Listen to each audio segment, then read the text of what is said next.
সমগ্র বিএনপিকে একত্রিত করে সংগঠিত করে একটা স্বৈর শাসক একটা দুঃশাসনের বিরুদ্ধে লড়াই করে আমাদের বিএনপিকে সংগঠিত করে একটি সংগ্রাম চালিয়ে আজকে বিএনপি একটি দল, যে দলটির কথা তৃণমূল পর্যায় থেকে উপর পর্যন্ত সবাই এক বাক্যে বলতে, বিএনপি কি দল, যারা পারে, যারা করে, যারা দেখিয়ে দিয়েছে।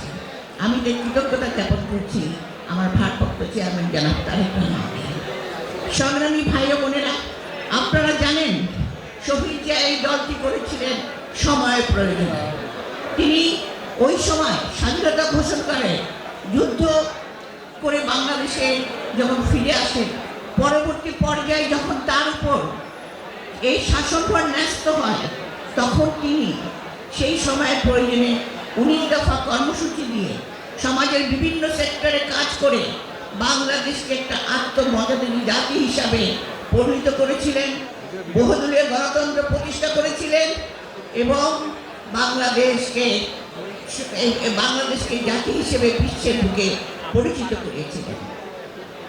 এবং তার পরবর্তীতে আপনারা দেখেছেন দেশনেত্রী বেগম খালেদা জিয়া যখন তিনি ক্ষমতায় ছিলেন, উন্নয়নের অগ্রযাত্রায় বাংলাদেশের মানুষকে এগিয়ে নিয়ে তিনি যখন বুঝেছিলেন রাষ্ট্র কাঠামোর কিছুটা পরিবর্তন দরকার, সমাজ পরিবর্তন হওয়া দরকার, রাজনীতি পরিবর্তন হওয়া দরকার, তখন তিনি 20-30 ভিশন দিয়েছিলেন এবং যে ভিশনের কারণে তাকে আজ পর্যন্ত বিভিন্নভাবে নির্যাতিত নিপীড়িত হয়ে যিনি এখনো আমাদের প্রেরণা উৎস হয়ে নেতৃত্ব দিচ্ছেন, যাকে স্বৈর শাসক মিথ্যা মামলায় আটকে ফেলে যাকে প্রচুর পরিমাণে নির্যাতন করেছে। এবং তার পরবর্তীতে বর্তমান যুগের চাহিদা সমাজ পরিবর্তনের লক্ষ্যে আমাদের ভারপ্রাপ্ত চেয়ারম্যান এই চরম দুঃসময়ে এই আন্দোলনের মধ্যে 31 দফা দিয়েছেন রাষ্ট্র কাঠামো পরিবর্তনের জন্য। সেই রাষ্ট্র কাঠামো পরিবর্তনের মধ্য দিয়ে আগামী দিনে সমাজ পরিবর্তন হবে, রাজনীতি পরিবর্তন হবে, জনগণ নতুন বাংলাদেশ দেখতে পাবে।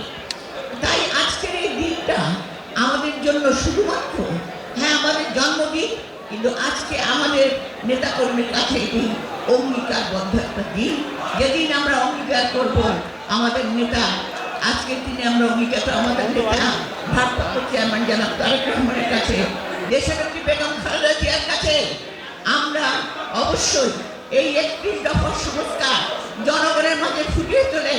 এখন যে দুঃসময় চলছে, রাজনীতিতে যে উথাল পাথাল চলছে, যে ষড়যন্ত্রের আভাস আমার একটু আগে আমার মেজর হাফিজ বলে গেলেন এবং এখানে ডক্টর জাহিদও বলেছেন, সেই অতীত গৌরবের চাহিদায় আমরা যেন কাজ করে বাংলাদেশে ধানের শীষকে আবারও সেই গৌরব ঐতিহ্য আমরা বজায় রাখতে পারি, সেই জন্য আমাদেরকে কাজ করতে হবে।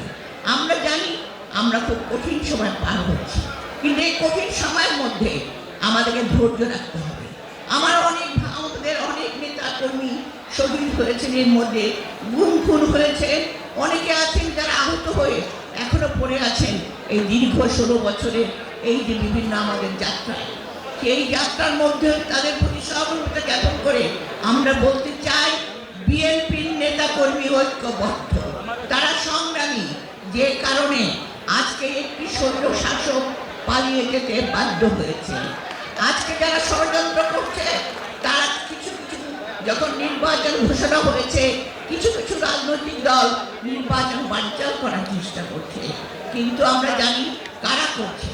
যারা হঠাৎ কারোর ঝলকানির মতো ক্ষমতা পেয়ে মনে করেছে ক্ষমতাটাকে ধরে রাখতে হবে, নির্বাচনের কোনো প্রয়োজন নাই, তেমনি আরেকটি রাজনৈতিক দল যারা গত 17 বছরে নিজেদের অস্তিত্ব টিকিয়ে রাখার জন্য শুধু কাজ করেছে, জনগণের হাজার তারা শুনে নাই,